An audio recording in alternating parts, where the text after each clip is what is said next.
Assalamualaikum warahmatullahi wabarakatuh. Selamat pagi, siang, sore, dan malam untuk kita semua. Sebelum saya membedah materi hari ini, saya ingin mengajak teman-teman semua untuk mundur sejenak dan membayangkan sebuah situasi. Bayangkan, jika kita hidup di tengah masyarakat yang sedang kacau, seperti konflik politik yang terjadi di mana-mana, keteraturan sosial yang runtuh, dan orang-orang yang bingung untuk mencari pegangan hidup karena aturan lama sudah tidak berlaku lagi. Nah, di tengah situasi yang serba tidak pasti ini, muncullah sebuah pertanyaan besar. Pertanyaannya itu, bagaimana cara kita memahami masyarakat secara objektif supaya masyarakat kembali damai dan teratur? Nah, pertanyaan inilah yang melatar belakangi seorang tokoh asal Perancis yang bernama Auguste Comte. Nah, halo semuanya, perkenalkan nama saya Jemi Ramadiana. Saya berasal dari program studi Sosiologi UIN Sunan Gunung Jati Bandung. Nah, di video presentasi ini saya akan membedah tuntas tentang tokoh sosiologi kita, yaitu Auguste Comte, dan teori yang beliau ciptakan.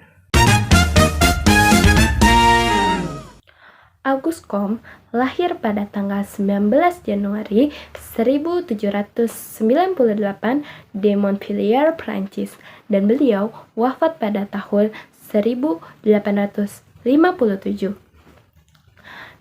Nah, di dunia akademik, beliau ini dijuluki sebagai Bapak Sosiologi. Kenapa ya dijuluki sebagai Bapak Sosiologi?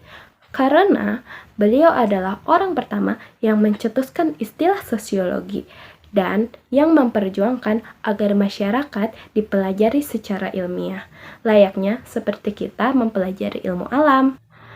Berkat pondasi yang ia bangun, sosiologi bisa menjadi ilmu sosial yang sangat krusial seperti yang kita pelajari hari ini. Latar belakang pemikiran beliau sangat berpengaruh oleh dampak hancurnya Perancis setelah era revolusi.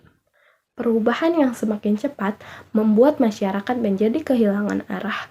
Beliau sadar jika kita ingin memperbaiki dan mengelola masyarakat dengan baik, kita mesti memahaminya melewati metode yang terukur, bukan sekedar tebak-tebakan. Nah, disinilah terlahirnya paham positivisme. Inti dari teori ini sebenarnya sangat sederhana, yaitu pengetahuan yang benar-benar sah ialah pengetahuan yang berdiri di atas fakta empiris. Artinya, sesuatu bisa dianggap ilmiah jika bisa diamati, diukur, dan dibuktikan di lapangan. Comte sangat menolak keras segala bentuk penjelasan sosial yang hanya bersandar pada spekulasi, mitos, dan dugaan yang tidak ada bukti nyata. Nah, senjata positivisme ini ada 3. Yang pertama ada observasi, yang kedua ada eksperimen, dan yang ketiga ada penelitian ilmiah. Salah satu pemikiran Comte yang paling monumental ialah hukum 3 tahap.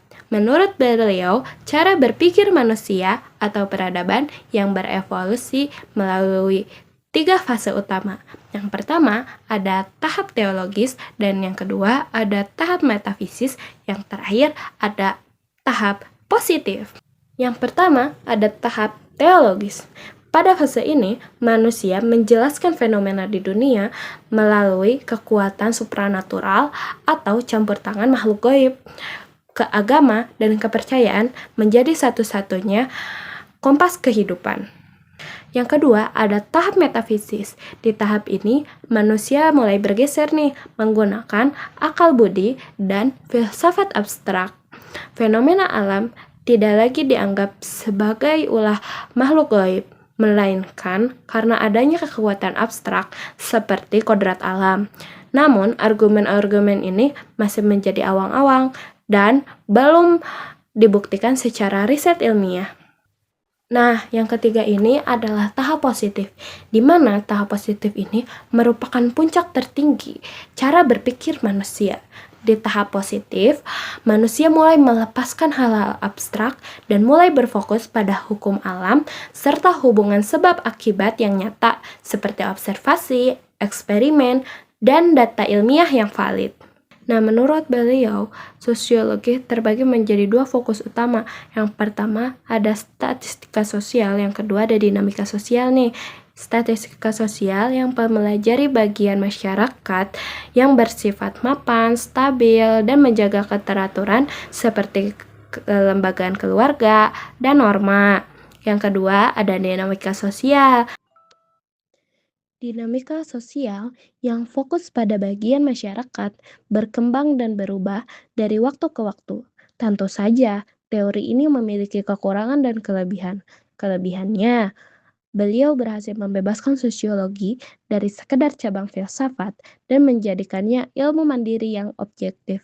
Namun, kelemahannya, beliau terlalu menyamakan manusia dengan objek ilmu alam, sehingga beliau agak melupakan bahwa manusia memiliki sisi subjektif seperti perasaan, emosi, dan nilai budaya yang tidak bisa diukur dengan angka.